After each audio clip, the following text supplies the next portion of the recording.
Once you've completed cleaning with the Titan 875, the shutdown procedures are as follows.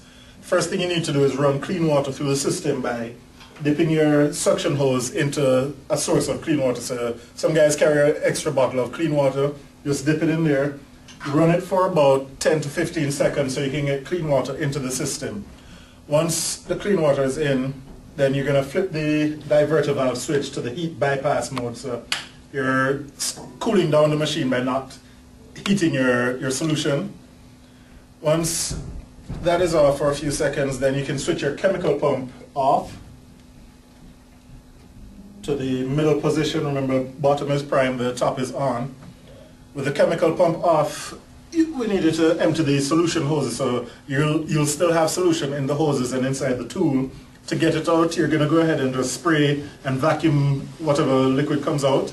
Or some guys prefer to actually take the vacuum hose off and catch the water as soon as it comes out so that there's no additional cleaning of the carpet. So whichever method you prefer, it doesn't really matter as long as you get up all the water. Once you've gotten all the water out of the hoses and the tool, go ahead and disconnect your vacuum line and plug them, similar to what you did when you were priming the chemical pump. Some guys, again, you may have the remote tank at the front of the van door. Just plug it wherever you want, whether it's at the recovery tank or at that remote location. Plug it, and what you're trying to do now is actually get the blower to heat up a little bit.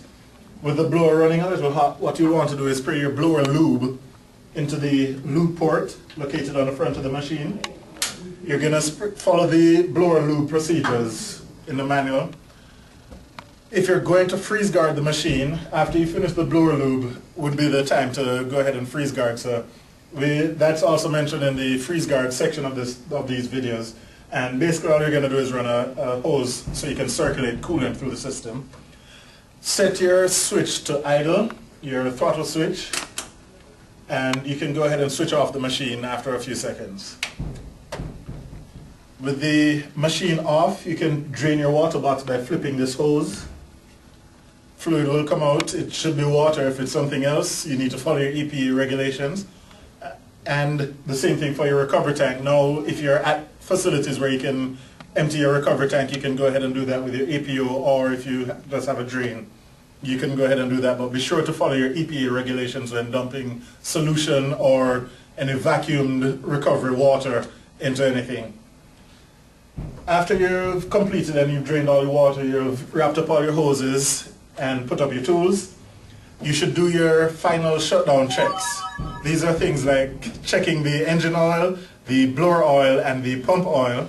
Again, checking these and finding any problems. For example, if your engine oil is going down and you notice it after your shutdown, so you started with a full, with the oil full, and you found, okay, now you're down to half tank, you know you're blowing oil somewhere, you need to figure it out, and you figure that out before you get to the next job site.